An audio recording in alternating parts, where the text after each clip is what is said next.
Hello folks, Tony here again. Well, today we're in a little Cessna 152 in fact. A couple of 152 panels that I did a while back now, and I've been enjoying flying the 152 a little bit with these panels, and it's been really nice. They are for the Microsoft Flight Sim default 152, but they also work with the JPL mod, which is something that I've been flying a lot. It does improve the default 152 somewhat, and so therefore the 152 by JPL is my kind of preferred one, if you like.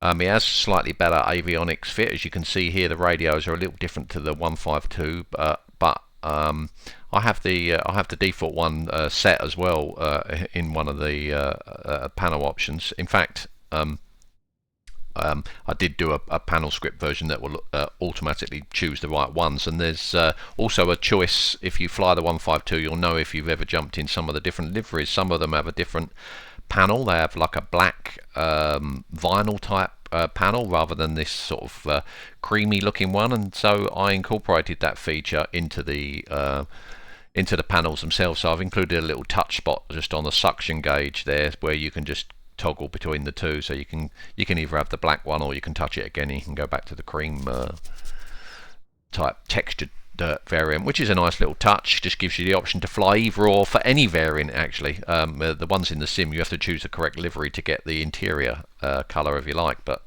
with these panels I can have either or in any variant of the aircraft and the sim, so that's nice. I tend to prefer this one, but you know, to each their own. You may prefer the black one perhaps. So we're here on the ramp at Princess Juliana in St. Martin in the Caribbean, and so we're going to just take a short flight, just have a little look at the panels and some of the instruments in the panel, and then I guess we'll call that a wrap for this particular video. It won't be that long, but it'll give you a chance to have a look at the instruments at work, and with the aircraft powered up and in flight. So without further ado, I guess we ought to get underway. So the first thing I want to do is turn my fuel on. I've got this little fuel, it's down on the floor in the 152, so just here in the middle, as you can probably see there, is a little fuel selector valve and a little placard next to it, just letting you know that when it's vertical it's off, and when it's on it's horizontal, as it is now at the moment. So that's the first thing we want to do, is turn the fuel on. Then we probably want to bring the power on, and then let's stick the beacon light on quickly, ready for the start, and then give the aircraft a prime. So just while I've got this park brake handle on, you can't quite see the label there, so I'll just turn the park brake off very quickly. You can see just underneath the park brake there's a primer handle, so I'll just put that back on again. And with the primer handle, it works just like it does in the 152 in the sim. When you kind of click on it, it sort of animates and does this sort of as if you're pulling out the handle and priming, you know, like I suppose like a little hand pump, if you like. So it does a similar thing. I've included an animation here, so when you touch on it you get that kind of so you can do like 3 pulls of the handle for 3 primes. So we should be ready to go now, and then use your ignition key to do a start.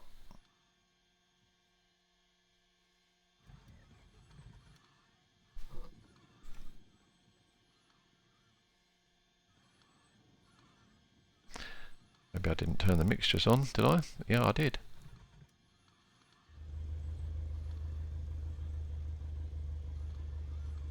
Oh, there we go, that's better. Didn't quite catch that first time. I'm not sure if that's modelled, but I know this JPL one has got some more realistic behaviours about it, so maybe that's one of them. Okay, so let's just bring those avionic brightnesses up a little bit. You can see the dimmers are working there, the radio lights. They dim the brightness of the radios, transponder there, so we'll stick that to altitude, it'll go into ground mode while we're on the ground, then it'll automatically toggle into altitude mode. And there's some panel lights as well, which would work if it was dark. Doesn't really, we've got enough daylight here, but and in the default one there's only one dimmer on the panel. Those of you that fly the 152 will know that, and so with the default variant there's only one dimmer on the panel, and that's like a red glow, so I've had to try and produce that red glow of these panels. So that's a nice little sort of ambience, if you like, with the red glow. I don't personally like it that much, but it does sort of simulate similar to the effect that you get in the sim with that red light overhead, and that dimmer adjusts the brightness of that light. So I can see that we've got the RPM down a little bit low there, and you can see we've got the charge light on the right hand side there, so we just want to bring that up a little bit and get rid of that. There we go. A little bit higher, we can get out of here now, I guess. So we're in the Caribbean, so well, temperature's reasonably high. We'll keep an eye on it, but I don't think we're going to need the carb heat. It is modelled, as you can see there, the carb heat handle, but I think we'll be alright for our short flight today, but we'll keep an eye on the engine performance. And we'll stick our taxi light on, and we'll put that park brake in now so we can start getting underway, and away we go. So I'm not 100% certain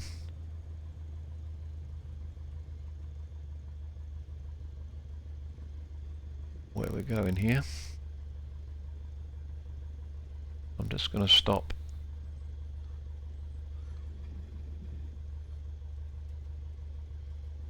okay.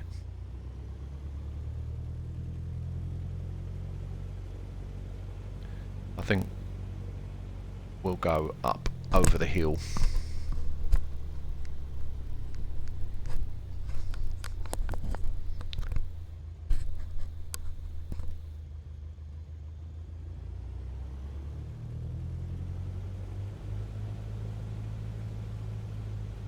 What we got there on that windsock?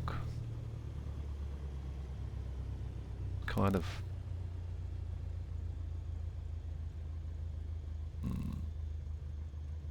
little bit of a crosswind. Maybe the other direction might have been slightly better, but we've got so much runway here, and this for 152 it's not even close to being a problem.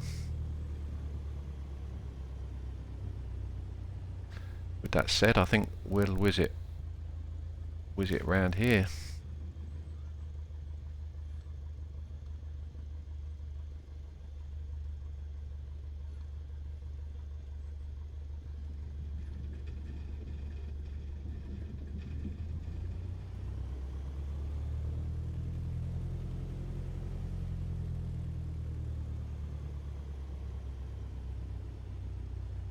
Probably won't bother with the flaps.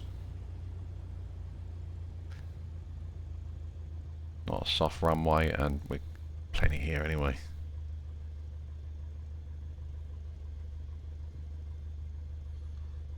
Bulk of lightning now, I think I saw. Let me get that. Check that. Oil pressure's up in the green. Oil temperature's in the green. We've got plenty of fuel. Transponder is set.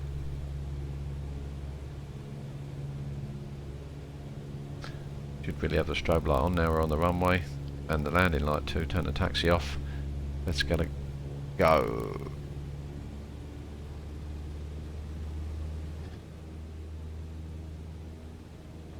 Fair bit of crosswind there.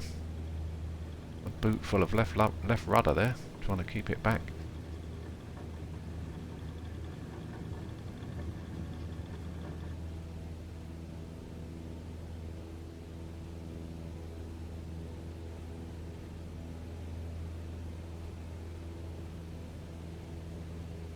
Leaving altitude.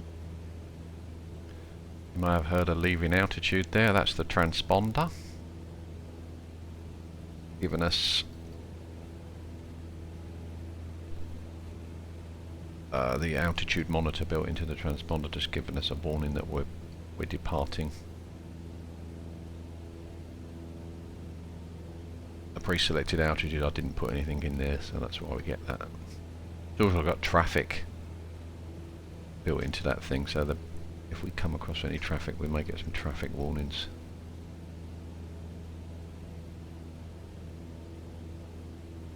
Definitely getting thrown around in this little 152 today. You can see there's a fair few boats down there.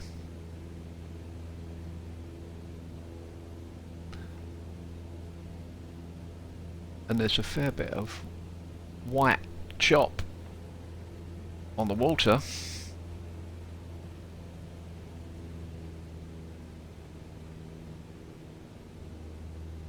But we're going to just fly over to Grand Case, which is a little bit up here.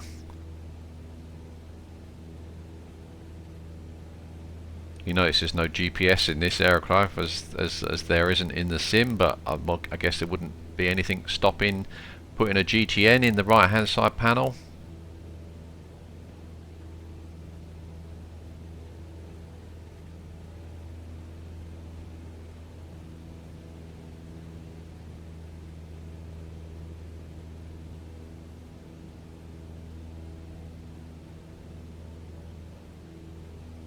Nice little bit of scenery there. Have a little look.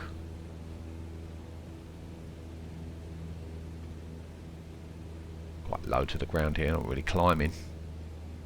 Because we're not travelling that far, we're only going up to this next bay, I think it is. But we probably want to get on the ground with all this lightning around. It's always something that could happen down in the Caribbean.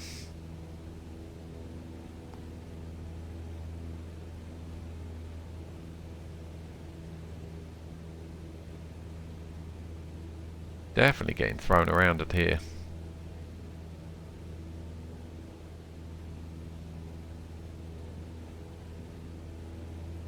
In the little 152. But it's a nice little flyer, this thing. It is a really nice little flyer.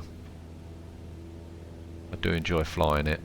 Slow, but you know, it's great for, you know, you want to just do some circuits, or you just want to make a short hop like this, or you just want to go up and do a bit of flying and have a look at the scenery. 152 is great for that. Of course, you know, those people that are training could use the 152.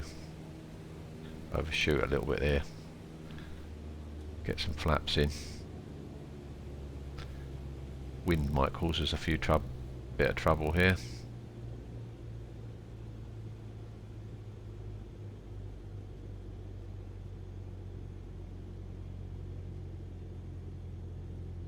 We'll have another notch just to bleed that speed off. That'll probably be enough for this wind. At least it's in our favour there, coming down the runway according to the windsock.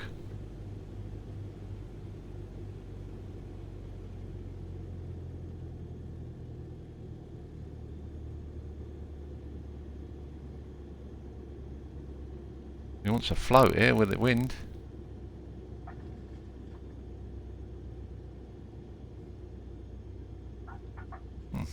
Probably my worst landing in the 152. Now I've got the video rolling, but there.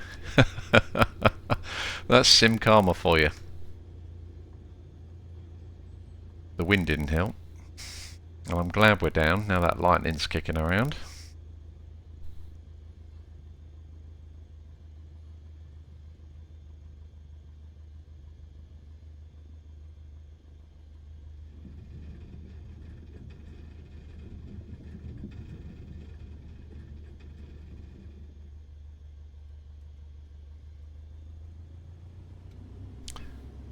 Clean those flaps up.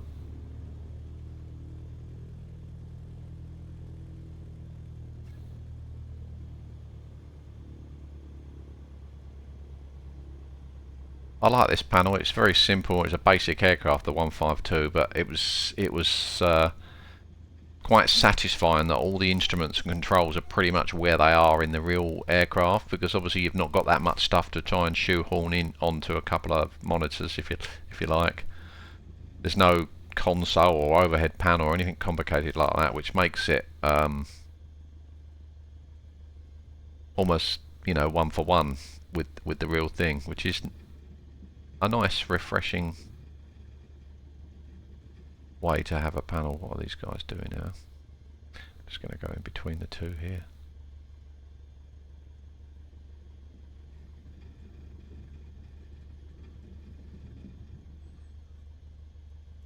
There we go. Park brake on. So yeah, they're the panels pretty much. The default one I said is a little different. It hasn't got an autopilot in it, for instance, whereas the JPL mod does give you the option to turn the autopilot on. I've just modelled it on all the time. I mean, if you don't want to use it, you just don't use it. So I wasn't quite sure why they did that. I guess you know, it gives you the option of not showing it if you don't want to see it. But everything else, the other one has got. You've still got your common radios, and I think you've got a nav one in there as well, and a transponder. The one that's in the sim basic, not a Garmin digital one like this, but a very basic 4-dial transponder, I think it is. Yeah, and you know, a nice panel with of course the option that I showed at the beginning. You can have the black if you prefer the all black look. I tend to prefer the cream one. It's just a slightly nicer looking, just contrasts all the instruments, and the gauges really nicely. There you go, that's the C152 panels. Very nice, enjoyed doing them very much. Took probably more time than you probably think to do this particular panel. There was a few little things that were you know, took a little bit of figuring out and getting right, but yeah, it's really nice. The fact that there's no well, I say there's no show hide instruments. There's always the ubiquitous compass that I tend to put on my panels, so that you can set the DG for any drift you might get. But other than that, because as I was saying earlier, there's not that many instruments, there's no need to have the switch panel pop up or an overhead or a pedestal or something. There was room to get everything on the panel and approximately, you know, close to the location it is in the actual aircraft. So that was very nice, and one of the reasons I enjoy flying behind this panel. Well, there you go. That is the C152 panels, currently for Microsoft Flight Sim and for the JPL mod also, that is for Microsoft Flight Sim. But I guess, you know, once X-Plane 12 matures a little, if there's a nice 152 for that, I may add the capability to be able to do that. It shouldn't take too much work to add in a 152 for X-Plane also for these panels. So thanks for watching. See you again soon. Bye.